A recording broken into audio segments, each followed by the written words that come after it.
Navigasi bab 791-800. 791 Aku malu bersamamu. Ye Feng tertegun sejenak, tetapi dia segera ingat, bukankah ini bos yang membuka kotak buta di jalan antik? Dia punya kesan yang sangat baik tentang orang ini. Dia telah membuka begitu banyak kotak rahasia berharga saat itu, dan pihak lain tidak mengingkari janjinya dan langsung mencairkannya. Bos Sue, senang bertemu denganmu. Dia memang tidak menunjukkan ekspresi yang baik saat menghadapi orang-orang yang berniat jahat. Namun, dia tetap sangat baik kepada orang-orang yang berniat baik. Suepo menoleh ke belakang dan bertanya dengan nada menyesal, mungkinkah Grandmaster Xiao Ye telah dipekerjakan sebagai penilai oleh toko barang antik lain? Ye Feng menggelengkan kepalanya. Bukan, aku sebenarnya pemilik paviliun daun Maple Zonghai. Aku di sini untuk membeli barang hari ini. Suepo tiba-tiba mengerti, jadi begitu. Aku tahu kemampuan appraisal Grandmaster Xiao Ye begitu kuat. Dia jelas bukan orang tak dikenal. Aku yakin di bawah kepemimpinan Grandmaster Xiao Ye, Paviliun Maple Leaf pasti akan melangkah menuju kejayaan dan memiliki masa depan yang tak terbatas. Yao Sunmin dan yang lainnya saling berpandangan, mendengarkan percakapan Suepo dan Ye Feng. Mereka berdua tampak sangat akrab, bukan? Terlebih lagi, dia sangat menghormati anak ini. Hal ini membuat mereka bingung. Bos Sue, kamu dan si kecil ini, apakah kamu kenal Bos Ye? Yao Sunmin bertanya dengan bingung. Suepo berbalik dan meliriknya dengan acuh tak acuh. Aku pernah bertemu Grandmaster Xiao Ye sekali dan secara pribadi merasakan kemampuan penilaiannya yang luar biasa. Bisa dibilang dia adalah master barang antik terkuat yang pernah kulihat seumur hidupku. Hua. Begitu ia mengatakan ini, kerumunan langsung bersorak-sorai. Mereka yang tidak tahu kebenaran mulai berdiskusi dengan suara pelan. Jadi anak itu, apakah kemampuan penilaian Bos Ye benar-benar sekuat itu? Bos Yao bukan orang yang baru saja bicara. Dialah yang berkolusi dengan Liu Zimu untuk sengaja menipu paviliun bambu ungu. Dibandingkan dengan Bos Yao, aku lebih percaya pada karakter Bos Sue. Karena dia bilang kemampuan penilaian Bos Ye sangat kuat, maka dia pasti benar. Lalu, apakah itu berarti Bos Yao sengaja memfitnah mereka? Bukankah ini terlalu kejam? Hehe. Dia ditampar mukanya sama Maple Leaf Pavilion di depan umum. Dia malu, jadi dia sengaja mencoreng muka mereka, kan? Aduh, aku baru saja tertipu olehnya dan bahkan memarahi Maple Leaf Pavilion beberapa kali. Bajingan ini benar-benar keterlaluan. Set, hati-hati Bos Yao tidak mendengarmu. Apa kau masih mau tinggal di Yangcheng? Dia bisa melakukan hal yang tidak tahu malu, dan dia tidak ingin ada yang mengatakan apapun. Mendengarkan diskusi semua orang, ekspresi Yao Sunmin dan yang lainnya agak jelek. Sekarang Suepo ada di sana sebagai saksi, tindakan mereka yang sengaja menyiramkan air kotor ke arah mereka langsung berantakan. Karena kemampuan penilaian pihak lain benar-benar kuat, mengapa dia perlu berkolusi dengan Liu Zimu? Yao Sunmin merasakan kebencian di hatinya, tetapi ia tetap berusaha sekuat tenaga untuk tetap tersenyum. Bos Sue, saya khawatir Anda tidak tahu ini. Bos Ye ini sangat arogan. Dia bahkan tidak menganggap serius para pedagang barang antik yang ceng kita. Baru saja, kita semua telah memutuskan untuk bergabung dan menutup paviliun daun maple. Jangan terbuai oleh kata-katanya yang penuh bunga. Perkataannya jelas-jelas mencoba menekan Suepo, mengatakan kepadanya bahwa jika dia berdiri bersama Ye Feng, dia akan melawan seluruh dunia kuno yang ceng. Setelah Suepo mendengar kata-katanya, dia langsung mengerutkan kening. Apa yang sebenarnya terjadi? Sun Souyi, yang berdiri di samping, mengetahui berat badan Bos Sue dan buru-buru menceritakan apa yang telah terjadi. Ekspresi Suepo langsung muram setelah mendengar ini. Omong kosong. Bagaimana mungkin hal hina seperti itu terjadi di dunia kuno yang ceng? Aku malu bersamamu. Yao Sunmin langsung cemas. Bos Sue, jangan dengarkan ceritanya. Itu tidak seperti yang dia katakan. Suepo menatapnya dengan dingin. Kalau begitu, katakan padaku, apa yang sebenarnya terjadi?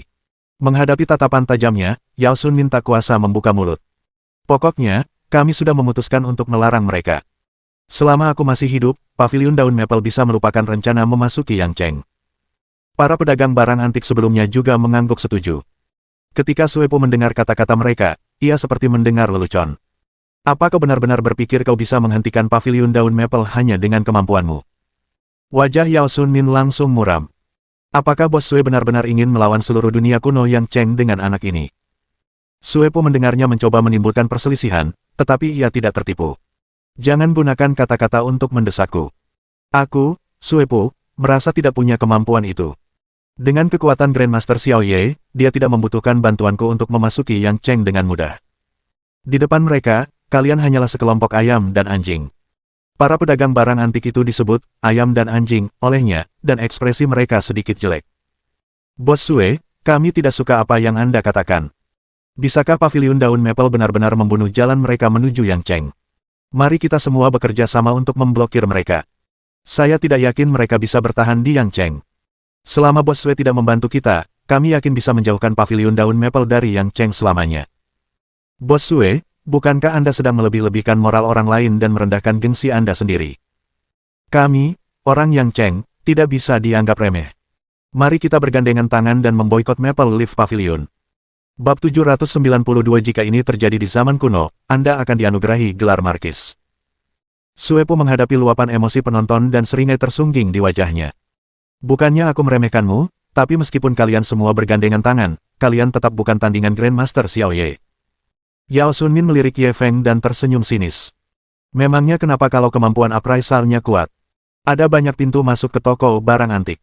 Kalau tidak ada yang melindungi mereka, mereka tidak akan bisa mendapatkan pijakan di Yang Cheng. Suepo menggelengkan kepalanya dan tersenyum. Aku hanya akan mengatakan satu hal. Orang-orang geng Cheoxin sangat menghormati Grandmaster Xiao Ye. Selebihnya, kalian bisa pikirkan sendiri. Setelah selesai berbicara, dia dengan hormat mundur ke belakang Ye Feng seperti seorang siswa yang taat. Namun, semua orang yang hadir terkejut dengan kata-katanya. Ada apa? Geng Cheoxin. Orang-orang itu bisa melakukan apa saja, tapi mereka malah sangat menghormati Bos Ye. Bagaimana mungkin? Saya pernah berhubungan dengan kelompok orang itu sebelumnya. Mereka semua orang yang tidak terkendali. Bagaimana Bos Ye bisa menghubungi mereka? Kita yang berbisnis juga harus mendengarkan sikap geng Cheoxin. Kalau mereka datang ke toko kita untuk membuat onar, saya khawatir kita akan tutup dalam waktu dekat. Jika benar-benar ada orang dari geng Cheoxin yang melindungi mereka, maka tidak akan ada yang berani memprovokasi paviliun Maple Leaf. Bukannya naga ganas itu tidak bisa menyeberangi sungai. Bos Ye berani mengatakan itu barusan, jadi dia begitu percaya diri. Sekilas aku tahu Bos Ye bukan orang biasa. Lihat saja luasnya paviliun langit dan buminya. Jika ini terjadi di zaman kuno, dia pasti sudah dianugerahi gelar Markis dan Menteri. Aku bertanya-tanya mengapa aku ingin berlutut ketika melihat Bos Ye. Ketika semua orang mendengar bahwa Ye Feng memiliki hubungan dengan geng Cheoxin, sikap mereka langsung berubah 180 derajat. Banyak dari mereka bahkan mulai menyanjungnya. Maple Leaf Pavilion juga menatap bos mereka dengan tatapan kosong. Apakah bos mereka benar-benar sekuat itu?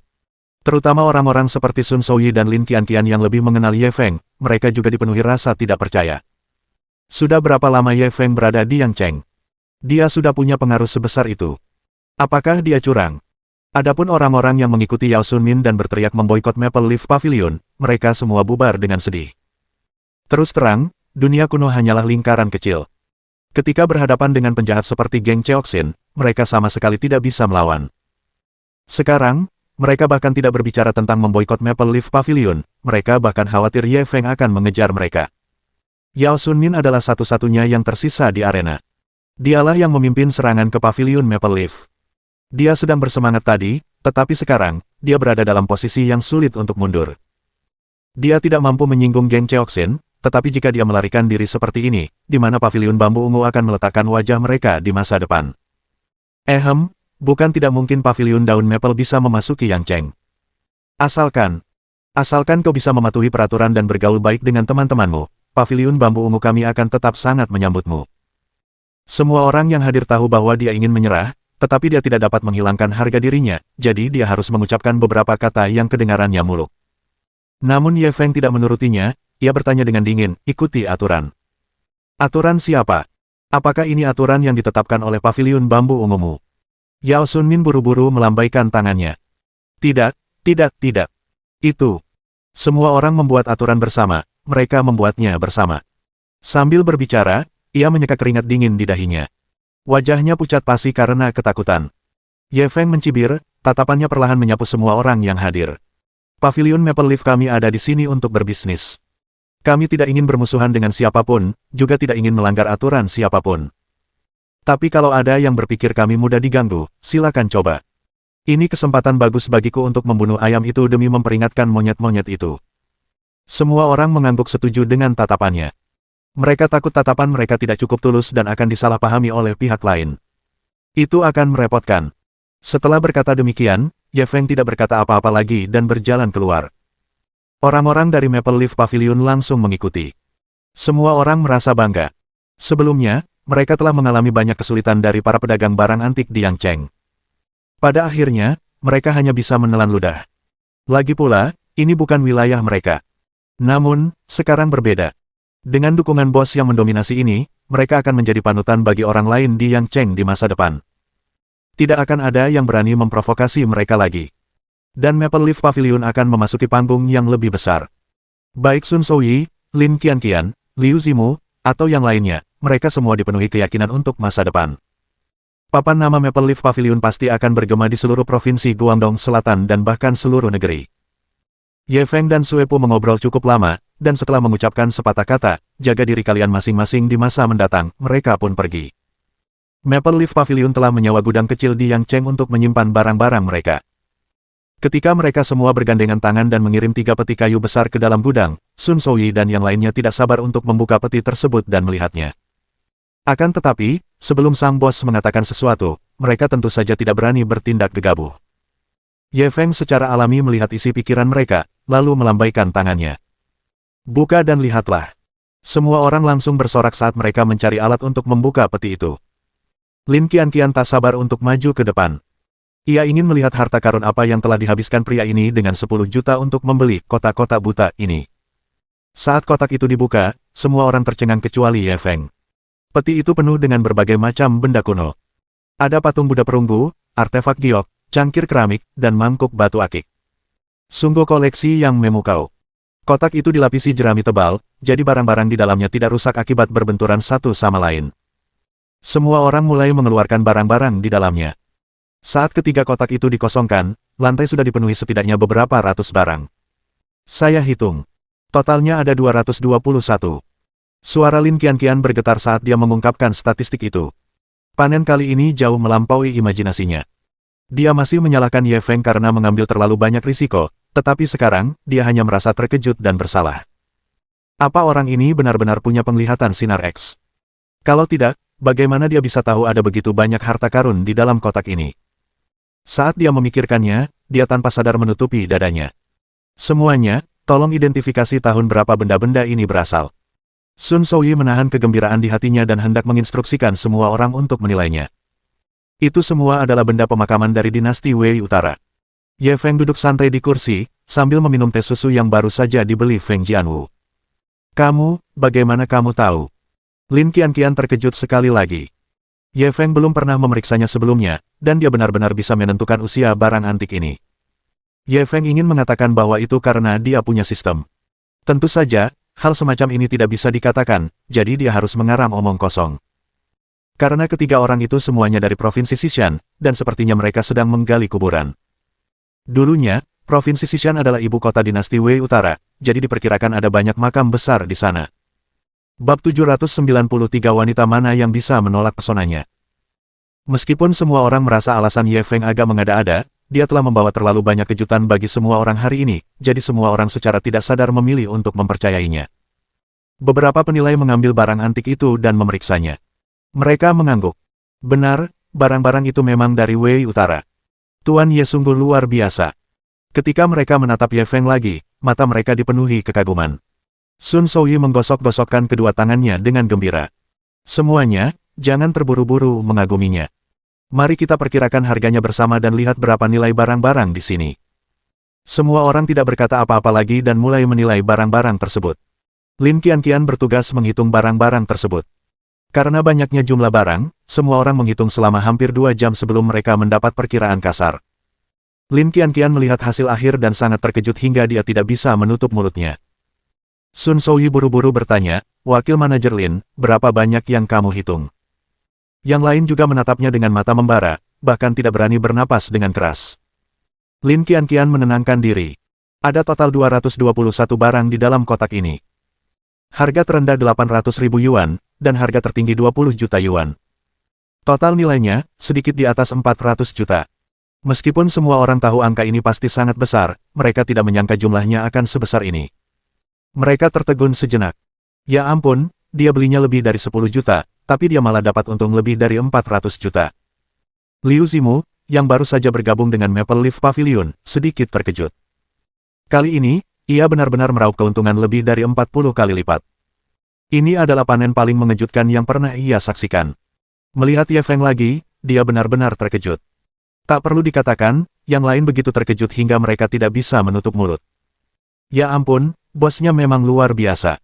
Dia dapat barang senilai 400 juta sekaligus. Dengan barang sebanyak ini, cukup bagi kami untuk berhasil memasuki Yang Cheng dan segera mendapatkan pijakan. Bagaimana Tuan Ye melakukannya? Kami semua ada di sana, dan dia bahkan tidak melihat kotaknya, jadi bagaimana dia tahu ada harta karun di sini? Kalau kau bisa memahaminya, kaulah bosnya. Hanya bisa dikatakan bahwa dia punya kekuatan, keberanian, dan keberuntungan. Jika orang seperti ini tidak berhasil, surga tidak akan mentolerirnya. Ketika semua orang melihat Ye Feng lagi, mereka menghormatinya seperti dia adalah dewa. Lin Qianqian semakin bersemangat. Ia memeluk Ye Feng dan menciumnya. Ye Feng, kau sungguh luar biasa. Bagaimana kau tahu ada harta karun di dalam peti itu?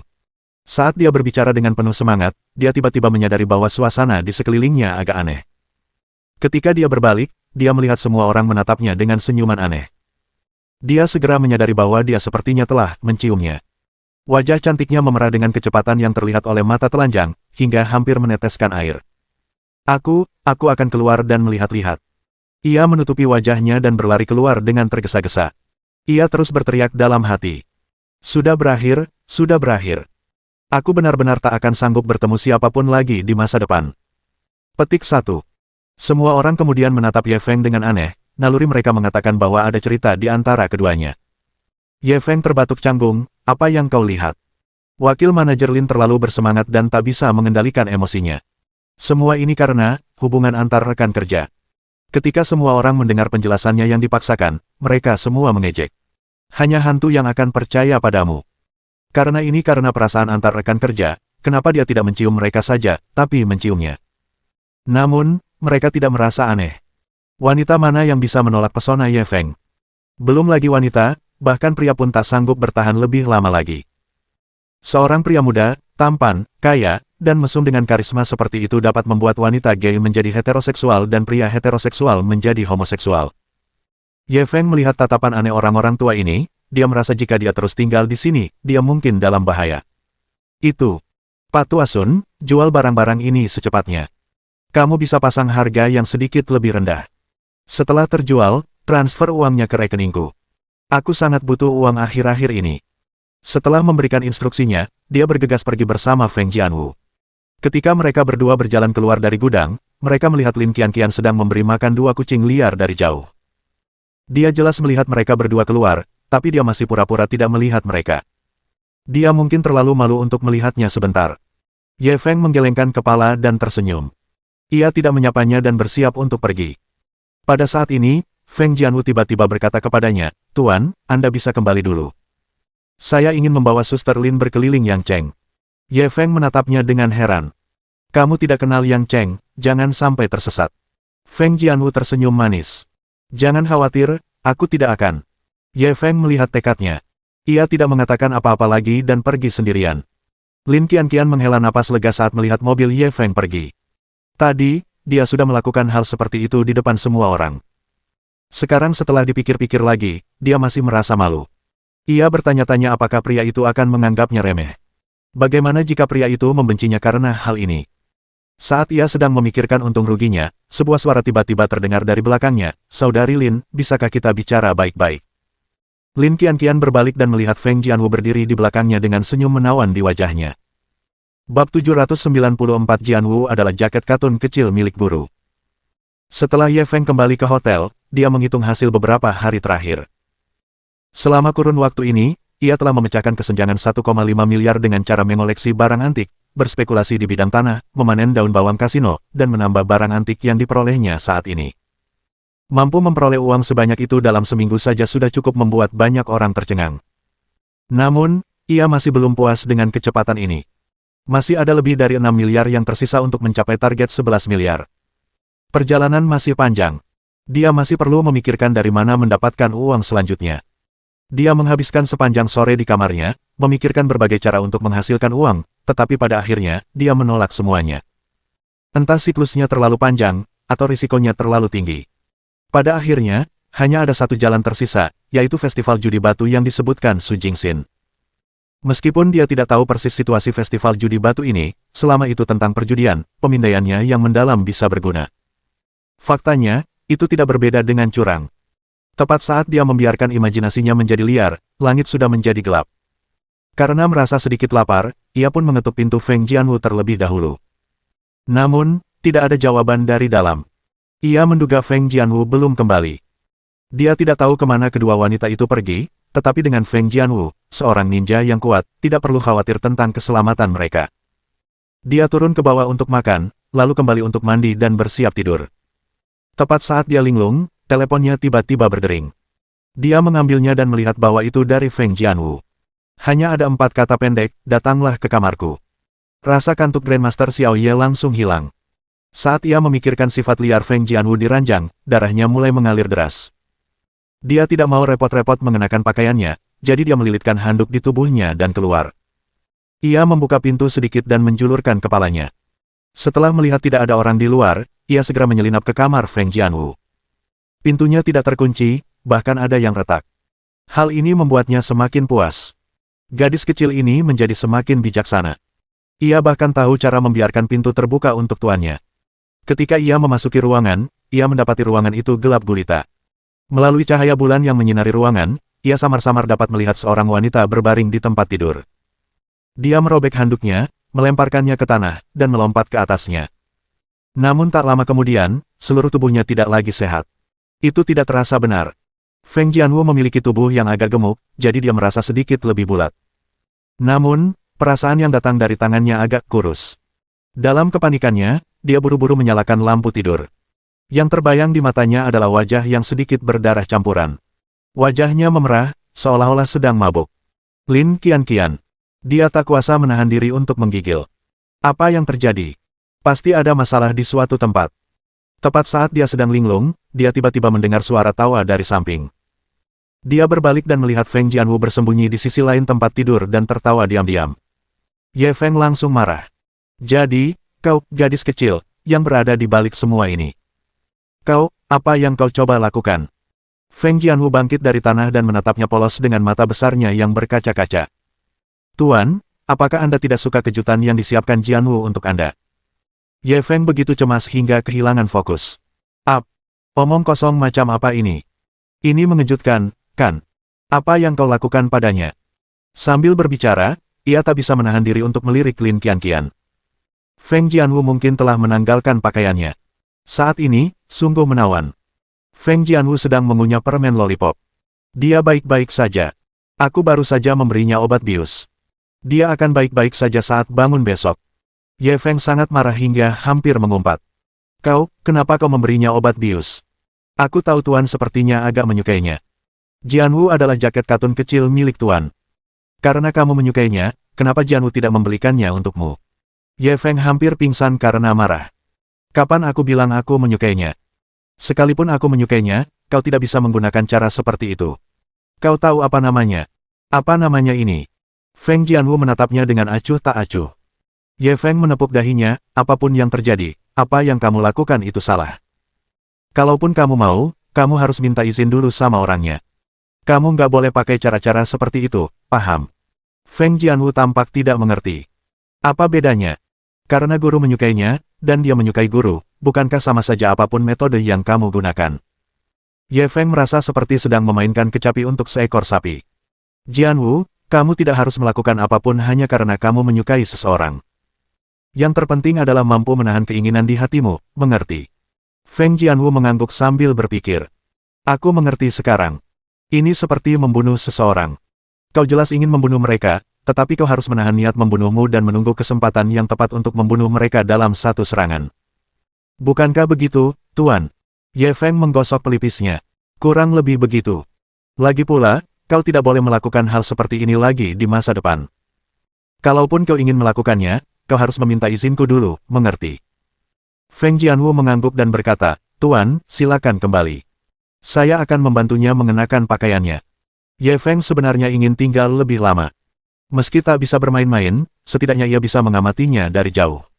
Akan tetapi, karena pihak lain telah memberi perintah untuk pergi, dia tidak dapat tinggal di sana lebih lama lagi. Tadi, dia masih menceramahinya dengan benar. Sekarang, Tidak baik baginya untuk menunjukkan terlalu banyak keserakahan. Mengambil kesempatan untuk berbalik, dia mencuri pandang lagi sebelum mengambil handuk dari tanah dan melilitkannya ke tubuhnya. Ketika hampir sampai di pintu, ia sengaja berbalik dan memberi instruksi, cepat bantu dia berpakaian. Jangan sampai masuk angin. Lalu dia meliriknya. Gaun ini benar-benar putih. Bab 795 Istri Terbaik. Keesokan paginya, saat Ye Feng keluar dari kamarnya, dia berpapasan dengan Feng Jianwu dan Lin Qianqian yang tengah berjalan keluar dari kamar sebelahnya. Qianqian, apa kamu bersama Jianwu tadi malam? Ye Feng menatap Lin Qianqian dengan kaget, sementara Feng Jianwu diam-diam mengacungkan jempol padanya. Aktingnya luar biasa. Lin Qianqian menggaruk kepalanya dan menatapnya dengan malu-malu. Kemarin, aku pergi ke bar bersama Jianwu dan minum sampai pingsan. Untungnya, Jianwu menggendongku. Aku bahkan muntah-muntah karena terlalu banyak minum, dan Jianwu lah yang membantuku berganti pakaian. Dia benar-benar gadis yang baik dan ramah. Ye Feng mengangkat alisnya ke arah Feng Jianwu, lumayan, gadis kecil, kemampuan aktingmu bahkan lebih matang dariku. Petik 1. Qianqian, sebagai teman, aku masih harus bilang sesuatu sama kamu. Perempuan harus melindungi diri sendiri saat berada di luar, terutama jangan minum terlalu banyak. Itu tidak aman. Sekalipun kamu tidak memikirkan orang lain, kamu harus memikirkan dirimu sendiri, katanya dengan nada menceramahi dan wajah datar. Kepala kecil Lin Qianqian hampir mencapai dadanya. Aku tahu aku salah. Aku tidak akan melakukannya lagi. Ye Feng mengangguk puas. Baiklah, kamu tidak makan banyak tadi malam, kamu pasti lapar. Cepat makan. Lin Qianqian menatapnya. Kamu tidak mau makan bersama kami. Ye Feng melambaikan tangannya.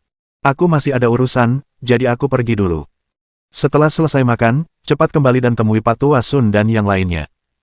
Cepat bereskan tumpukan barang itu. Setelah itu, dia berbalik dan pergi. Lin Qianqian menatap Feng Jianwu dengan penuh rasa terima kasih. Jianwu, aku sungguh berterima kasih padamu untuk kejadian semalam. Kalau bukan karenamu, akibatnya tak terbayangkan. Aku tak menyangka toleransi alkoholku akan seburuk ini. Feng Jianwu melambaikan tangannya dengan murah hati. Kamu sudah berterima kasih berkali-kali pagi ini. Tidak perlu terlalu sopan padaku. Bukankah kita berteman? Lin Qianqian mengangguk berat. Benar. Kami teman baik. Sahabat karib. Baiklah, berhenti bicara. Ayo kita sarapan dulu. Baiklah, aku akan mentraktirmu. Kalau begitu, aku tidak akan bersikap formal padamu. Ngomong-ngomong, Jianwu, setelah kamu membantuku berganti pakaian, apa kamu melihat kemana celana dalamku pergi? Aku tidak melihatnya. Apakah kamu memakainya? Apa yang kamu bicarakan? Siapa sih yang tidak memakainya? Saya tidak sering memakainya. Setelah Ye Feng kembali dari kamar Feng Jianwu tadi malam, dia menerima telepon dari Su Jingxin, memberitahunya bahwa hari ini adalah hari pembukaan festival perjudian batu. Keduanya sepakat untuk bertemu pagi ini dan kemudian pergi ke tempat tersebut bersama-sama. Kali ini ia hanya ingin tetap rendah hati, dan tidak ingin terlalu menarik perhatian. Blue Cham Knight milik Ye Feng terlalu mencolok, jadi mereka memutuskan untuk mengendarai BMW seri 3 milik Su Jingxin. Ketika dia keluar dari hotel, dia melihat Su Jingxin menunggunya di lantai bawah. Hari ini wajahnya polos. Ia mengenakan sweter rajutan putih longgar, celana jeans, dan sepatu bot kulit hitam. Pakaiannya sebenarnya sangat biasa saja. Harganya mungkin tidak lebih dari 300 yuan, tetapi begitu dikenakan, harganya langsung naik.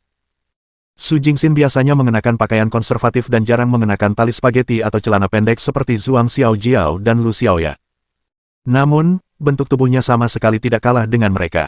Malahan, sedikit lebih baik. Tentu saja, ini hanya perkiraan visualnya. Jika ia ingin mendapatkan angka yang akurat, ia harus mengukurnya dengan tangannya. Namun, ia belum berani melakukannya. Ye Feng segera mengalihkan pandangannya dan bertanya sambil tersenyum, kamu belum makan, kan? Mau sarapan bareng? Aku tahu kamu belum makan, jadi aku sudah membelikannya untukmu. Su Jingxin menunjuk ke kursi penumpang depan. Ye Feng menoleh dan melihat seporsi pangsit sup dan susu kedelai di kursi, pada bungkusnya tertera kata-kata, Fulong. Dia tahu bahwa toko sarapan ini sangat terkenal di Yangcheng. Setiap pagi, banyak orang mengantre untuk membeli sarapan, dan mereka seringkali harus mengantre lebih dari 1 jam. Ini, apakah kamu membelinya sendiri? Dia tidak bisa menahan diri untuk tidak menatap Su Jingxin dengan linglung. Kenapa kamu tidak bertanya padaku apakah aku ingin pergi ke toilet sendiri? Su Jingxin tidak bisa menahan tawa ketika mendengar pertanyaannya. Aku benar-benar tersanjung kamu mau antri pagi-pagi untuk membelikan sarapan untukku. Ye Feng menatap mata Su Jingxin dengan serius. Siapa? Siapa yang khusus membelikannya untukmu? Aku. Aku membelinya untukku, dan aku juga membawakannya untukmu. Mata Su Jingxin sedikit gelisah. Jelas, kata-katanya agak bertentangan dengan keinginannya. Sebenarnya, dia sudah makan pagi. Ketika melewati toko sarapan Fulong, dia melihat antrean panjang di luar. Setelah bertanya-tanya, dia tahu bahwa toko sarapan ini sangat terkenal. Banyak orang datang dari jauh untuk mengantre membelinya. Dia pikir Ye Feng mungkin belum sarapan, jadi dia pergi mengantre dan membeli satu. Meskipun tidak sedingin di utara, saat itu masih awal musim dingin. Suhu di pagi hari masih cukup dingin. Semua orang bersenjata lengkap, tetapi hanya dia yang menggigil kedinginan dengan pakaian tipis. Ye Feng memandangi sarapannya, lalu menatapnya. Hatinya sakit, dan ia ingin sekali memeluk dan menghangatkannya. Namun, hubungan mereka belum sampai pada tahap itu. Jika ia gegabah mengirimkan kehangatan, itu hanya akan dianggap sebagai niat buruk. Baiklah, cepat masuk ke mobil. Kita bicara sambil jalan. Su Jingxin sedikit malu dengan tatapannya dan buru-buru masuk ke kursi pengemudi. Ye Feng duduk di kursi penumpang depan. Mau aku makan di mobil? Su Jingxin agak terobsesi dengan kebersihan. Mobilnya hampir sepenuhnya bersih, dan ada sedikit aroma. Jelas sekali dia biasanya merawatnya dengan baik. Bahkan dia tidak tahan untuk sarapan di sini. Tapi aku nggak bisa lihat kamu makan di luar. Gimana nanti? Tanyanya pasrah dan menyalakan mobil. Ye Feng memandangi profil sampingnya yang sempurna. Ia dipenuhi emosi. Di antara gadis-gadis yang dikenalnya, jika dia harus memilih calon istri yang baik, sudah pasti Su Jingxin yang akan dipilihnya. Zhuang Xiaojiao terlalu gila dan cocok untuk dijadikan teman bermain. Lu Xiaoya dan Shen Baitian telah dimanja sejak kecil dan masih menunggu orang lain untuk melayani mereka. Chen Xuan adalah seorang yang gila kerja. Ia bahkan tidak bisa mengurus dirinya sendiri saat bekerja, apalagi mengurus orang lain. Meskipun gadis-gadis lainnya juga cukup luar biasa, mereka juga memiliki berbagai masalah. Hanya Su Jingxin yang sempurna dalam hal latar belakang keluarga dan kecerdasan pribadi. Yang lebih langka lagi adalah ia selalu bisa mempertimbangkan perasaan suaminya. Ia jelas merupakan kandidat terbaik untuk menjadi istri. Tanpa sadar, sebuah kalimat keluar dari mulut Ye Feng, istri. Ah, tidak, Jingxin, apa pendapatmu tentang konvensi perjudian batu ini? Su Jingxin tersipu ketika mendengar dia memanggilnya, istri, tetapi dia berpura-pura tidak mendengarnya. Konvensi perjudian batu ini adalah yang terbesar dalam beberapa tahun terakhir. Jumlah produsen batu mentah dan perajin perhiasan telah memecahkan rekor dalam beberapa tahun terakhir. Keduanya mengobrol tentang konvensi perjudian batu saat mereka bergegas ke tempat perjudian batu. Bab 796 Kamu benar-benar pembawa kutukan. Su Jingxin mengatakan bahwa konvensi perjudian batu diadakan di desa Kerang di pinggiran selatan. Kota tidak dapat menyediakan tempat sebesar itu. Aku pernah dengar tentang kampung Kerang ini. Reputasinya kurang baik. Konon katanya, di pegunungan dan sungai-sungai yang miskin itu, banyak orang yang tidak patuh. Ye Feng memberitahu Su Jingxin tentang berita yang didengarnya. Namun, Su Jingxin tidak terlalu memikirkannya. Orang jahat ada di mana-mana. Kita tidak bisa membunuh mereka semua begitu saja dengan tongkat. Jika seluruh desa dipenuhi orang jahat, apa yang akan terjadi? Jangan langsung percaya, kita harus melihatnya sendiri untuk membuat penilaian yang akurat. Ye Feng cepat-cepat mengangguk. Namun, kutukannya segera terbukti. Tepat saat mereka berdua memasuki area desa Kerang, sebuah becak melaju perlahan di depan mereka. Su Jingxin menekan klakson 2 kali, tetapi pihak lain sepertinya tidak mendengarnya. Ia terus melaju perlahan, bahkan tidak secepat orang yang lewat. Su Jingxin tidak punya pilihan selain menyalip mobil itu. Namun, sebelum mobilnya dapat menyalip sepeda roda 3 itu, seorang wanita tua tiba-tiba muncul di depannya. Untungnya, mentalitas Su Jingxin relatif stabil. Meskipun sempat panik, ia segera tenang dan buru-buru menginjak rem. Namun, wanita tua di depannya tetap mengeluarkan suara, ayo, dan jatuh ke tanah. Namun, Ye Feng jelas melihat bahwa mobil itu tidak menyentuhnya sama sekali. Jelas mereka ditipu. Saat wanita tua itu jatuh ke tanah, para pejalan kaki mengelilinginya dengan mulus. Gawat! Ada pengemudi wanita yang menabrak seseorang. Semuanya, cepat datang dan lihat. Hei, bukankah ini ibunya Zuzi? Bagaimana dia bisa mengalami kecelakaan mobil? Cepat beritahu Zuzi. Aku tahu mobil ini. Namanya BMW. Memangnya kenapa kalau mereka kaya? Mereka harus bertanggung jawab karena menabrak seseorang. Keluar dari mobil. Su Jingxin menatap Ye Feng tanpa daya. Kau benar-benar membawa sial. Kau benar-benar tepat sasaran. Ye Feng tersenyum getir sambil melonggarkan sabuk pengamannya. Ayo turun dan lihat. Ketika keduanya keluar dari mobil, mereka langsung dikepung oleh sekelompok penduduk desa yang marah. Bagaimana kamu bisa menyetir? Apa kamu buta? Tidak bisakah kamu melihat orang yang begitu hidup? Jadi pengemudinya perempuan. Jadi, wajar saja kalau kamu masih ada di sistem ini. Bagaimana caramu mengemudi? Ini pembunuhan. Jangan biarkan dia kabur. Semuanya, kepung mobilnya dulu. Su Jingxin segera mencoba menenangkan semua orang. Jangan khawatir, semuanya. Kita tidak akan lari. Mari kita periksa wanita tua itu dulu. Sambil berbicara, ia berjalan cepat ke arah wanita tua itu. Bibi, apa Bibi merasa tidak enak badan? Wanita tua itu terbaring di tanah dan mengerang kesakitan. Ayo, aku. Seluruh tubuhku sakit. Apa aku akan mati? Su Jingxin terdiam melihat kemampuan aktingnya yang buruk. Bibi, biar aku bantu kamu berdiri dan lihat apakah kamu bisa berjalan. Wanita tua itu langsung melotot padanya. Kamu bicara seperti manusia. Kalau kamu kena pukul, kamu bisa coba jalan. Penduduk desa sekitar juga mulai mengkritik. Benar. Istrimu terlalu buruk dalam berbicara. Apa maksudmu dengan mencoba berjalan? Kurasa dia cuma nggak mau bertanggung jawab. Semuanya, hentikan mereka. Jangan biarkan mereka kabur. Orang kota selalu memandang rendah kami yang tinggal di desa. Mereka sama sekali tidak peduli dengan kehidupan kami. Memangnya kenapa kalau mereka dari kota? Apa hidup mereka lebih berharga daripada hidup kita? Bukankah mereka tumbuh besar dengan makan nasi kita? Semua orang mulai melebih-lebihkan. Ye Feng dan Su Jingxin tidak tahu harus tertawa atau menangis. Pada saat ini, Ye Feng tiba-tiba menyadari bahwa wanita tua itu mengenakan jepit rambut giok. Meskipun kualitas gioknya tidak terlalu bagus, ukirannya luar biasa. Jelas bahwa itu bukan barang biasa. Dia segera mengaktifkan pemindaian mendalam dan melihat semua informasi tentang jepit rambut giok.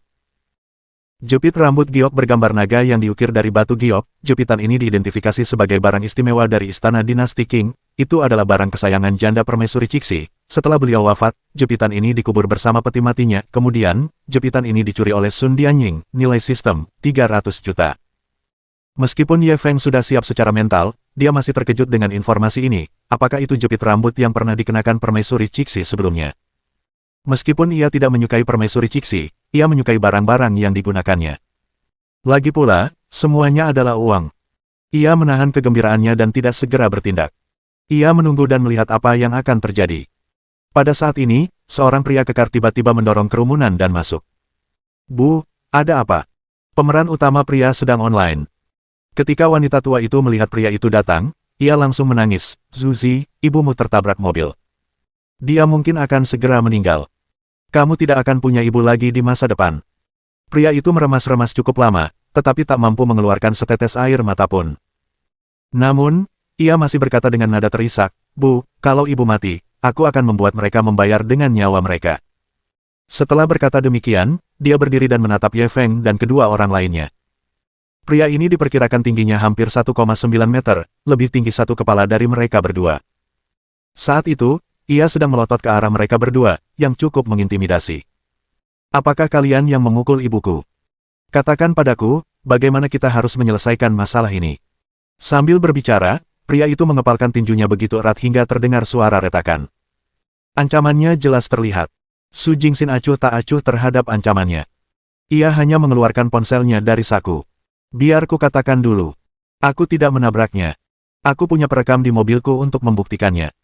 Tapi demi kemanusiaan, aku bisa membantunya memanggil ambulans dan pergi ke rumah sakit untuk pemeriksaan lengkap. Aku bisa membayar biaya pemeriksaannya. Tapi ingat, ini bukan berarti aku memukulnya. Ini hanya karena rasa kemanusiaan. Saat dia berbicara, dia hendak menelepon. Pada saat itu, pria itu tiba-tiba merampas ponselnya dan melemparkannya dengan keras ke tanah. Ponsel itu langsung hancur berkeping-keping. Kemanusiaan, dasar bodoh. Kalau kamu tidak bayar hari ini, aku akan menghajarmu sampai kamu tidak bisa bersikap manusiawi lagi. Bab 797. Tidakkah Anda terkejut? Apakah mengejutkan? Meskipun Su Jingxin selalu dalam suasana hati yang baik, ia masih sedikit marah ketika bertemu orang yang tidak masuk akal seperti itu. Kamu sudah merusak properti orang lain. Aku bisa panggil polisi. Pria itu mengacungkan tinjunya. Berapa harga ponselmu yang rusak? Tidak apa-apa kalau kau tidak minta maaf setelah menabrak ibuku seperti ini, tapi kau masih mau lapor polisi. Laporkan saja. Pukulannya tampaknya telah mengirimkan sinyal kepada yang lain, dan semua orang langsung menjadi bersemangat. Ini dua orang di kota ini. Sombong banget, ya. Dia nggak minta maaf karena nabrak orang, bahkan berani mengancam mau lapor polisi. Apa kau benar-benar berpikir kami penduduk desa mudah diganggu? Kalau kau tidak memberi kami penjelasan hari ini, kau tidak akan bisa meninggalkan desa ini. Benar. Aku melihatmu memukulnya dengan mata kepalaku sendiri tadi. Bahkan jika polisi datang, kita punya saksi. Ya, kita semua bisa bersaksi. Su Jingxin sudah kehilangan kesabaran menghadapi sekelompok orang yang tak terkendali ini. Katakan padaku, apa maumu? Pria itu menatapnya. Itu tergantung apakah kau ingin menyelesaikannya secara publik atau pribadi. Bibir Su Jingxin melengkung membentuk senyum mengejek. Aku ingin mendengarnya. Memangnya kenapa kalau publik? Memangnya kenapa kalau pribadi? Pria itu sangat akrab dengan urusan seperti ini. Ia langsung berkata, kalau urusan publik, kami akan panggil polisi sesuai keinginan Anda. Kalau Anda tidak memberi penjelasan yang memuaskan saat mereka datang, warga desa Kerang tidak akan setuju. Sekelompok orang di sekitar mereka merespons satu demi satu. Setidaknya ada 20 hingga 30 orang dalam kelompok ini. Jika mereka benar-benar ingin membuat keributan, bahkan para pejabat pun akan pusing. Pria itu menunggu mereka menyelesaikan demonstrasinya sebelum melanjutkan, jika itu pemukiman pribadi, maka itu jauh lebih sederhana. Su Jingxin mencibir. Berapa yang kau minta aku bayar? Pria itu menatap mereka berdua lalu ke arah BMW. 100.000. Su Jingxin geli. Berani sekali kau meminta harga selangit. Mata pria itu kembali membelalak karena marah. Berapa harga nyawa ibuku? Kalau dia benar-benar menderita pendarahan otak atau pendarahan dalam, uang 100.000 yuanmu bahkan tidak akan cukup untuk biaya pengobatannya. Su Jingxin ingin mengatakan sesuatu lagi, tetapi Ye Feng tiba-tiba menghentikannya dan berbalik tersenyum pada pria itu. Kalau begitu, kita pasti tidak akan rugi. Kalau sampai terjadi pendarahan otak atau semacamnya, tanggung jawab kita akan sangat besar. Kebetulan aku pernah belajar kedokteran sebelumnya. Atas nama kemanusiaan, aku di sini untuk membantu ibumu memeriksa dan melihat apa yang salah dengannya. Tanpa menunggu persetujuan pria itu, ia berjongkok di depan wanita tua itu. Wanita tua, ada apa denganmu? Wanita tua itu bosan menunggu dan sudah agak teralihkan. Ia tak menyangka pria itu tiba-tiba datang dan buru-buru memeluk kakinya. Aduh, kakiku sakit. Kayaknya patah, iya. Ye Feng tersenyum dingin. Kakimu sakit, kan? Aku ahli merawat kaki. Coba kulihat. Sambil berbicara, dia meraih kaki wanita tua itu dan membengkokkannya pelan-pelan. Wanita tua itu langsung menjerit sekeras-kerasnya. Seluruh kakinya mulai kram, dan ia merasakan sakit yang luar biasa. Cepat berdiri dan berjalan 2 langkah, atau kau akan benar-benar lumpuh, desak Ye Feng. Lagi pula, wanita tua itu bukanlah seorang aktris profesional, jadi dia tidak tahu apa keyakinan seorang aktris. Mendengar hal itu, dia langsung melupakan pekerjaannya, dan buru-buru bangun dan mulai melompat ke tanah. Melihat gerakannya yang lincah, bahkan anak muda pun tak dapat menandinginya. Ye Feng menatap pria itu dengan senyum polos. Lihat, wanita tua itu sudah pulih, apa kau tidak terkejut? Mengejutkan, iya. Su Jingxin tak kuasa menahan tawa dan menutup mulutnya. Pria ini benar-benar jago mempermainkan orang. Publik di sekitarnya juga tercengang. Mereka belum pernah menghadapi situasi tak terduga seperti ini sebelumnya. Dulu orang-orang itu akan patuh membayar untuk menenangkan publik, tetapi situasi saat ini tampaknya berbeda. Bagaimana mereka harus bertindak sekarang? Semua orang hanya bisa melihat pilar itu. Jelas, dia adalah direktur eksekutif. Ekspresi pria itu sangat muram, dan ia menatap Ye Feng dengan dingin. Bocah, kau sedang mencari mati, tahukah kau? Sekarang, aku berubah pikiran. Kalau kau tidak memberiku 500.000 yuan, jangan pernah berpikir untuk meninggalkan desa Kerang hari ini. Ye Feng tersenyum tanpa rasa takut. Apa? Karena penipuan tidak berhasil, mereka mulai merampok. Kalau begitu, kau harus mempertimbangkannya dengan matang. Sifatnya berbeda. Pria itu mencibir. Tahukah kau apa artinya tidak menyalahkan orang lain? Sekalipun kami menghajarmu sampai mati hari ini, kau akan mati sia-sia, mengerti? Ye Feng memasang ekspresi mengejek. Kalau begitu, coba saja. Wajah pria itu langsung muram. Kau menolak bersulang hanya untuk minum kerugian. Kalau begitu, kami akan memberimu pelajaran. Begitu dia selesai berbicara, sekelompok orang nakal segera mengepung Ye Feng dan yang lainnya. Orang-orang ini memegang sekop, cangkul, garpu, dan peralatan pertanian lainnya. Mereka jelas siap menakut-nakuti orang. Namun, Ye Feng tampaknya tidak peduli dengan ancaman mereka. Yang lebih membingungkan orang banyak adalah bahwa pria itu tampak tangguh, sementara wanita itu memasang ekspresi acuh tak acuh. Ia sama sekali tidak gentar dengan sikap mereka yang mengesankan. Hal ini membuat mereka sedikit bingung. Biasanya, pada tahap ini, mereka semua akan mengakui kekalahan. Ini pertama kalinya mereka melihat seseorang yang tidak mendengarkan bujukan atau paksaan. Nak, aku beri kau satu kesempatan lagi. Asal kau patuh menyerahkan uangnya, kami akan segera melepaskanmu. Meskipun uang itu penting, bagaimana mungkin itu lebih penting daripada nyawanya? Pria itu juga panik. Ia hanya ingin memeras uang dan tidak ingin membesar-besarkan masalah. Kata-katanya sudah menyiratkan tanda-tanda menyerah. Namun Ye Feng tidak tertipu oleh tipuannya. Kalau kau mau bertarung, cepatlah dan selesaikan. Kita masih harus pergi ke konvensi perjudian batu. Sekelompok orang yang tidak terkendali itu memasang tanda tanya di wajah mereka. Bagaimana mungkin mereka seperti ini? Dia benar-benar meremehkan mereka. Semua orang menatap lelaki kekar itu dengan mata penuh tanya.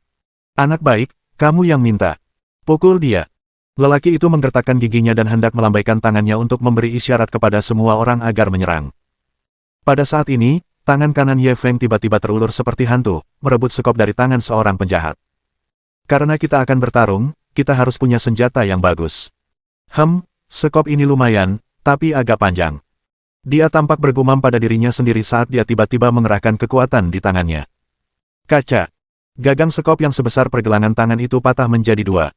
Bab 798 Lupakah kalian? Kalian orang jahat. Ketika gagang sekop itu patah, gerombolan orang-orang yang tak terkendali itu pun ikut gemetar. Gagang sekop terbuat dari kayu ash. Kayu ini sangat kuat, sehingga dapat digunakan sebagai alat pertanian untuk pekerjaan fisik yang berat. Bahkan seorang pria dewasa mungkin tidak dapat mematahkan gagang sekop ini dengan satu tendangan. Seperti yang kita semua tahu, jika seseorang ingin mematahkan sesuatu dengan kedua tangan, ia hanya bisa mengandalkan kekuatan pergelangan tangan. Kesulitan untuk melakukannya bukanlah hal yang biasa. Namun, hal itu dipatahkan oleh pemuda ini. Semua orang merasakan kulit kepala mereka mati rasa saat mereka mundur. Pilar itu begitu ketakutan hingga ia mundur selangkah. Kau, apa yang kau lakukan? Ye Feng memegang gagang sekop dan berjalan perlahan ke arah mereka. Menurutmu apa yang sedang kita lakukan? Bukankah tadi kau bilang ingin menghajarku? Cepat lakukan. Zuzi mundur berulang kali, wajahnya dipenuhi ketakutan. Kau, jangan kemari. Kalau kau kemari lagi, aku akan panggil polisi. Mendengar ini, Ye Feng terdiam. Kakak, apa kau lupa? Kalian ini orang jahat. Kaulah yang merampok kami. Kenapa kau memanggil polisi? Su Jingxin tak kuasa menahannya lagi. Ia bersandar di mobil dan tertawa terbahak-bahak. Adegan ini sungguh lucu. Orang-orang yang awalnya garang dan tak terkendali kini menjadi kelompok yang rentan. Ia awalnya diperas dan dirampok, tetapi kini ia telah menjadi perampok. Zuzi tak mampu bertahan lebih lama lagi. Ia berlutut di tanah dengan suara gedebuk. Pahlawan, kami buta dan tidak tahu bahwa kemampuan ilahimu tak tertandingi. Tolong ampuni kami. Lelucon macam apa ini? Orang ini galak sekali, bisa dengan mudah mematahkan gagang sekop. Kalau dipukul, mungkin dia akan pergi menghadap Raja Neraka. Menghadapi orang seganas itu, dia bahkan tidak punya keberanian untuk melarikan diri. Dengan dia yang memimpin, orang-orang nakal lainnya juga berlutut dan bersujud. Adegan ini membuat Ye Feng merasa sedikit canggung. Mereka bilang akan memberinya pelajaran. Apakah begini cara mereka mengajarinya? Jadi, kamu tidak akan menipuku. Aku tidak akan menyentuhnya lagi. Tidak ada perampokan lagi. Aku tidak akan merebut lagi, aku tidak akan merebut lagi. Itu bagus, itu bagus. Petik 2. Ye Feng tidak peduli dengan ekspresi terkejut mereka. Ia memegang gagang sekop dengan tangan kanannya dan mengetuknya beberapa kali dengan tangan kirinya. Kau baru saja merusak ponsel temanku. Tidakkah kau pikir kau harus memberiku kompensasi? Pria itu ragu sejenak, lalu akhirnya mengangguk. Ya. Ye Feng tersenyum. Ponsel teman saya dibuat khusus oleh perusahaan buah, harganya setidaknya 100.000 yuan. Mau tunai atau transfer bank? Mata pria itu melebar. 100.000. Bukankah ini terlalu banyak? Ye Feng langsung mendengus, terlalu banyak. Kalau kau menunda perjalanan kita ke konvensi perjudian batu, banyak batu mentah bagus mungkin akan dibeli orang lain. Kita akan kehilangan setidaknya puluhan juta. Juga, kami baru saja ketakutan. Kompensasi atas hilangnya pekerjaan, kerusakan mental, dan... Pria itu buru-buru menyela dengan wajah sedih, jangan berhitung lagi. Tidak bisakah kita membuat kesepakatan? Ye Feng langsung mengangkat bahu. Kalau begitu, ambil saja uangnya. Lelaki itu bergegas mengumpulkan sekelompok orang untuk membicarakan masalah penggalangan dana. Operasi ini sungguh merugi besar. Mereka tidak hanya tidak mendapatkan sepeser pun, tetapi mereka juga harus membayarnya. Tak lama kemudian, pria itu datang membawa setumpuk uang kertas kusut. Pahlawan, kita hanya berhasil mengumpulkan kurang dari 10.000 yuan. Benar-benar tidak ada yang tersisa. Ye Feng jelas tidak mempercayainya. Kalian mungkin sudah melakukan banyak hal jahat seperti ini, kan? Setelah berkali-kali, kalian mungkin memeras banyak uang, kan? Kemana perginya uang itu? Pria itu buru-buru menjelaskan, pahlawan, meskipun kita telah memeras banyak uang, kita juga punya banyak orang. Setiap kali kita memberi setiap orang 1 poin, nyatanya, setiap orang tidak akan kehilangan banyak uang. Ye Feng memelototinya. Siapa suruh kau mencari begitu banyak orang? Apa kau tidak tahu apa artinya menyederhanakan tim? Jika sebuah tim ingin menjadi besar, mereka harus mempertimbangkan biaya dan efisiensi. Biaya tenaga kerja memang tinggi, tetapi efisiensinya tidak meningkat. Sebagai seorang pemimpin, Anda tidak bisa mengelak dari tanggung jawab. Lelaki itu mengangguk sambil mendengarkan, sikapnya sangat saleh. Su Jingxin tercengang. Apakah orang ini memberi mereka pelatihan korporat? Apakah dia benar-benar berniat membiarkan mereka mengembangkan industri tabrak-menabrak yang lebih besar dan lebih kuat? Ye Feng menjelaskannya kepadanya lalu berhenti, saya tidak akan menagih Anda untuk pelatihan manajemen bisnis ini, tetapi Anda harus membayar untuk teleponnya, tidak kurang sedikit pun. Pria itu tampak sedih lagi. Kita benar-benar tidak punya uang. Kenapa tidak? Aku akan bekerja untukmu tanpa bayaran. Anggap saja itu sebagai pelunasan utangku. Aku masih bisa terus belajar darimu. Apa gunanya meminta bantuanku? Aku tidak bermaksud menipumu, jadi aku harus mengurus makananmu. Ye Feng memelototinya dengan marah, lalu melirik jepit rambut di kepala wanita tua itu seolah-olah tidak terjadi apa-apa. Kalau kamu benar-benar tidak punya uang, kamu bisa pakai barang berharga lain untuk membayarnya. Pria itu berbalik dan menatap orang-orang yang tak terkendali itu. Mereka semua berpakaian compang camping. Bagaimana mungkin mereka punya barang berharga? Ye Feng menyadari bahwa pria itu tidak punya pertimbangan. Ia tidak mau repot-repot membuang waktu lagi, dan ia menunjuk jepit rambut di kepala wanita tua itu. Kurasa jepit rambut ini berharga mahal, aku mau ambil. Mendengar itu, wanita tua itu buru-buru melambaikan tangannya. Bukan, ini pusaka keluarga kita. Sebelum ia sempat menyelesaikan kalimatnya, putranya sudah meraih dan menurunkannya. Pusaka keluarga apa? Ayahku baru saja mengatakannya, dan kau benar-benar percaya. Harta apa yang bisa dimiliki 8 generasi petani miskin kita? Sambil berbicara, dia menyerahkan jepit rambut itu kepada Ye Feng seakan-akan sedang memberikan harta karun. Bukannya dia belum pernah melihat batu giok asli sebelumnya. Jepit rambut ini jelas terbuat dari bahan biasa. Seberharga apapun, harganya paling mahal hanya beberapa ratus yuan. Sekarang dia bisa menggunakannya untuk mengganti rugi 90.000 yuan, dia sangat senang melakukannya. Dia bahkan mengejek Ye Feng dalam hati. Dia sebenarnya menyukai sampah semacam ini. Ye Feng memegang jepit rambut itu di tangannya, dan senyum akhirnya kembali tersungging di wajahnya. Baiklah, kalau begitu kamu tidak perlu membayar teleponnya. Kalian harus cepat pulang. Nanti, cari pekerjaan yang layak. Kalau ketemu lagi, ngobrolnya jadi nggak enak lagi. Terima kasih telah menyelamatkan hidupku, terima kasih telah menyelamatkan hidupku. Pria kekar itu buru-buru mengucapkan terima kasih kepada segerombolan orang yang tidak terkendali itu dan pergi bersama yang tua dan yang muda. Su Jingxin menunggu orang-orang yang tidak patuh itu pergi sebelum menghampiri mereka. Kalian benar-benar berhati hitam. Mau 100.000 yuan untuk sebuah ponsel. Ye Feng tersenyum acuh tak acuh. Aku memberinya obatnya sendiri. Su Jingxin menatap jepit rambut di tangannya. Untuk apa kamu menginginkan jepit rambut ini? Melihat warna gioknya, sepertinya sangat biasa. Ye Feng sengaja tersenyum misterius. Kau tidak mengerti, jepit rambut ini sangat berharga. Su Jingxin memutar matanya ke arahnya. Jangan coba-coba berbohong padaku. Kalau jepit rambut ini bisa dijual lebih dari 10.000 yuan, aku bisa mengabulkan permintaanmu. Ye Feng langsung menunjukkan senyum jahat, ada permintaan. Yakin? Bab 799 apakah nenek Anda janda permaisuri Cixi? Su Jingxin mengangguk yakin. Tentu saja aku yakin. Kalau kamu bisa menjualnya. Sebelum ia sempat menyelesaikan kalimatnya, tiba-tiba ia mendengar suara di belakangnya. Kak, jepit rambut itu dijual, ya. Aku mau bayar 100.000 yuan. Mereka berdua berbalik dan melihat sebuah Mercedes-Benz G terparkir di pinggir jalan. Seorang pria duduk di kursi pengemudi, menatap mereka sambil tersenyum. Lelaki ini berusia sekitar 20 tahun dan cukup tampan, tetapi bila ia tersenyum, ia selalu memancarkan kesan menyeramkan. Kalau bukan karena plat nomor kota Peng di bagian depan mobilnya, Su Jingxin pasti mengira orang ini disewa oleh Ye Feng. Dia rela menghabiskan 100.000 yuan untuk membeli jepit rambut itu. Apa kebodoh dan kaya? Namun, yang mengejutkannya adalah apa yang terjadi selanjutnya. Dia pikir Ye Feng akan setuju tanpa ragu. Lagi pula, tidak mudah bertemu pembeli sebodoh itu. Namun, dia tidak menyangka Ye Feng akan menolaknya secara langsung. Maaf, jepit rambut ini tidak untuk dijual.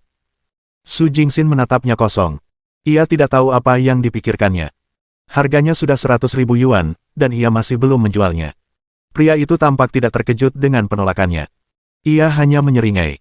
Saya sangat suka jepit rambut ini. Sebutkan harganya. Asal tidak terlalu mahal, saya bisa menerimanya. Ye Feng masih bergeming. Lebih baik tidak dibuka. Lagi pula kau tidak mampu membelinya. Pria itu masih agak enggan menyerah. Sejujurnya, kualitas jepit rambutmu biasa saja. Alasan saya ingin membelinya adalah karena nenek saya dulu punya yang persis sama. Kemudian, beliau tidak sengaja merusaknya. Saya ingin membelinya kembali agar beliau senang. Bagaimana dengan ini? Aku bersedia membelinya seharga 500.000 yuan. Mendengar kata-katanya, Su Jingxin juga tersentuh oleh baktinya kepada orang tua, dan tawaran pihak lain memang tidak rendah. Ia segera menoleh ke Ye Feng. Saya pikir dia cukup tulus. Mengapa kita tidak menjualnya kepadanya? Itu juga bisa dianggap membantu neneknya mewujudkan keinginannya. Ye Feng mengabaikannya. Ia menatap pria itu sejenak. Nenekmu juga punya jepit rambut yang sama. Kalau begitu, bolehkah aku bertanya, apakah nenekmu Ibu Suri Cixi? Atau pengasuh di samping Ibu Suri? Pemuda itu jelas mengerti. Ia masih berharap Ye Feng tidak mengetahui asal-usul jepit rambut ini dan ingin membelinya dengan harga murah. Karena pihak lain sudah menunjukkannya, ia tidak lagi mengganggunya. Ia hanya tersenyum tipis dan pergi. Su Jingxin melihat Ye Feng membuat pria itu menyerah hanya dengan satu kalimat, dan ia semakin bingung.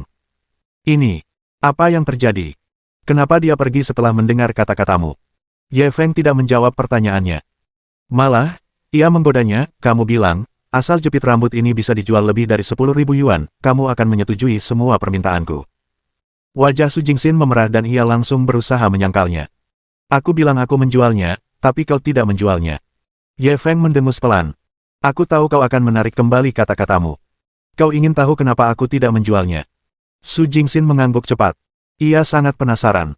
Jika ia tidak memecahkan misteri ini hari ini, ia tidak akan bisa tidur nyenyak.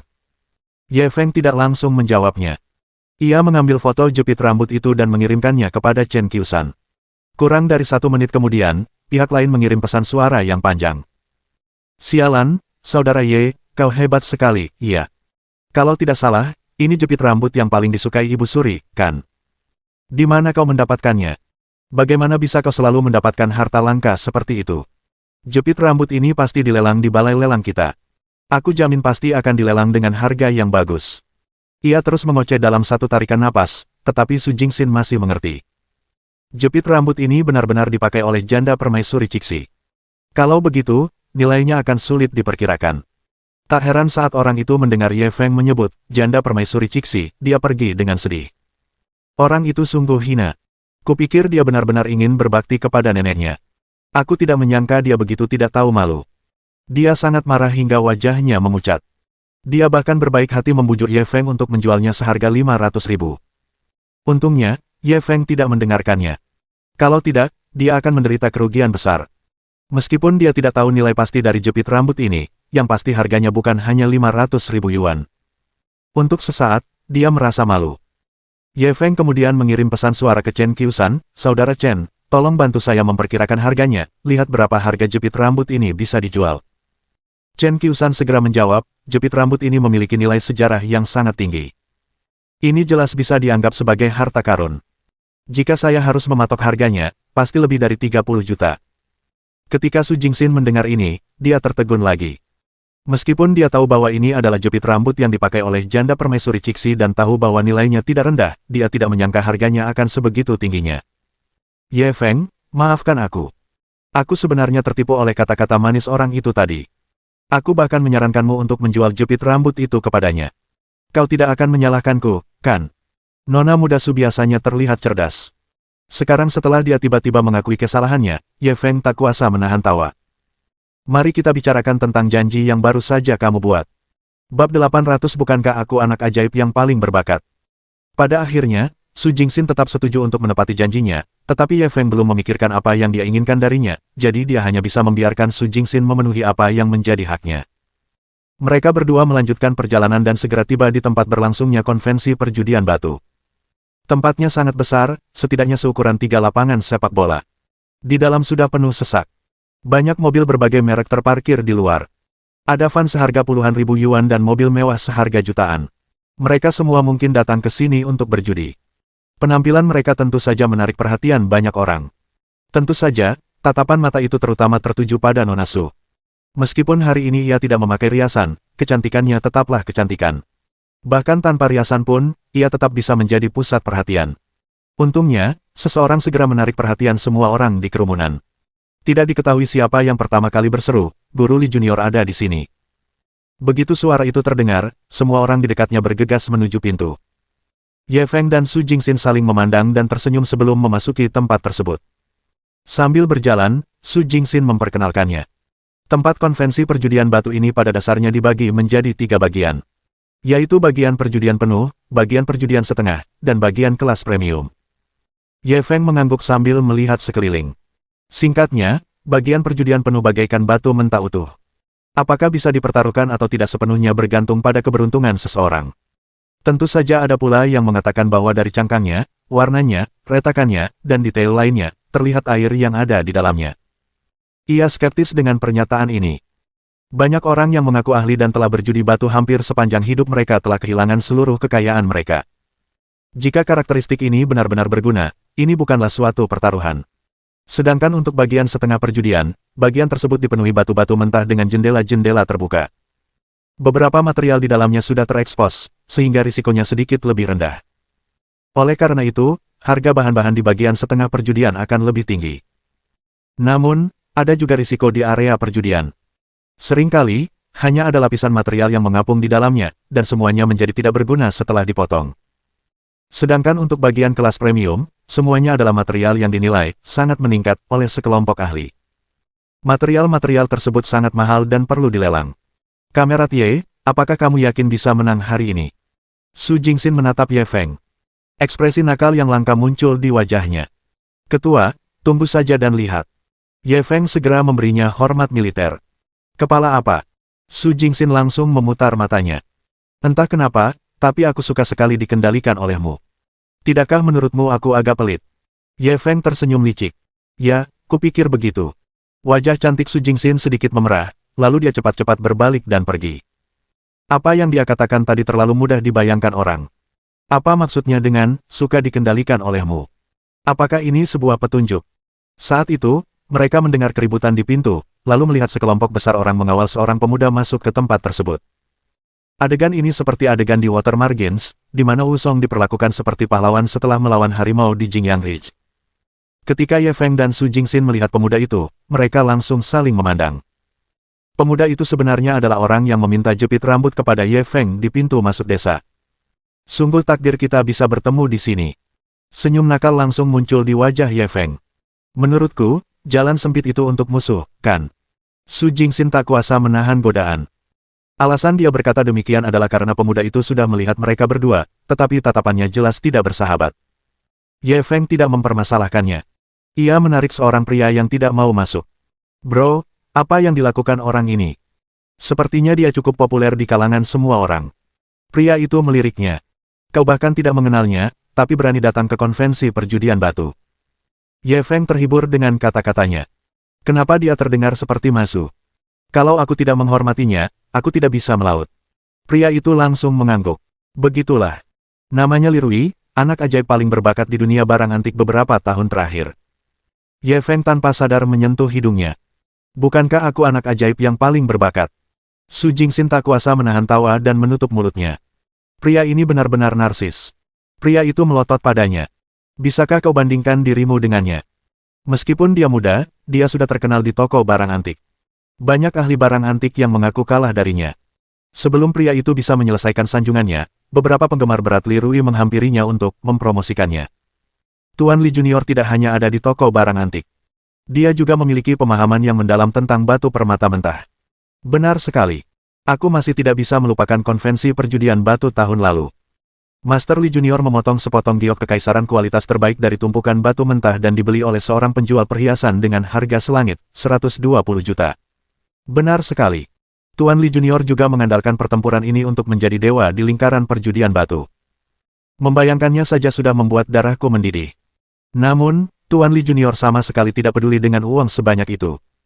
Beliau menyumbangkan semua uangnya. Kekuatan dan keluasan pikirannya sungguh mengagumkan. Keluarga Tuan Li Junior sangat kaya. Bermain dengan batu dan barang antik hanyalah hobi. Mampu menyelesaikan hobinya hingga ke tingkat yang tidak dapat dicapai orang lain seumur hidup mereka, Master Li Junior mungkin belum pernah ada sebelumnya, bukan? Jenius yang tak tertandingi seperti itu mungkin tidak akan muncul sekali dalam 100 tahun. Itu bukan sesuatu yang bisa kita pahami. Semua orang tidak pelit memuji Li Rui hingga ia tak tertandingi di dunia. Setelah Ye Feng selesai mendengarkan, dia menoleh dan berbisik kepada Su Jingxin, dibandingkan denganku, dia masih sedikit lebih rendah, kan? Su Jingxin tersenyum dan hendak menggodanya. Namun, kata-kata candaannya juga didengar oleh beberapa penggemar bodoh Li Rui. Kenapa kamu begitu tidak tahu malu? Beraninya kamu bilang Tuan Muda Li sedikit lebih rendah darimu. Berani sekali kau mengucapkan kata-kata sekeras itu. Apa kau tidak takut angin akan melukai lidahmu? Apakah menurutmu kau pantas disebut setara dengan Tuan Li Junior? Ini penghinaan terbesar bagi Tuan Li Junior. Hehe, kamu benar-benar seperti babi dengan bawang hijau di hidungnya. Kenapa kamu berpura-pura? Apa kamu pikir kamu pantas? Bahkan ada yang merasa tak puas dengan omelan mereka dan langsung berteriak ke arah tempat acara. Ada anak nakal di sini yang tak tahu luasnya langit dan bumi. Beraninya dia bilang Tuan Muda Li bahkan tak pantas mengangkat sepatunya. Teriakannya segera menarik perhatian seluruh tempat itu. Bahkan Li Rui pun menoleh. Mohon dukungan dari omom ante-ante sekalian, buat subscribe atau sharekan novel Mimin ke Facebook kalian, agar channel Mimin bisa terus berkembang. Dengan begitu, Mimin bisa lebih semangat untuk up novel seru lain ke depannya. Buat teman-teman yang sudah subscribe dan sharekan novel Mimin, Mimin ucapkan terima kasih sebanyak-banyaknya.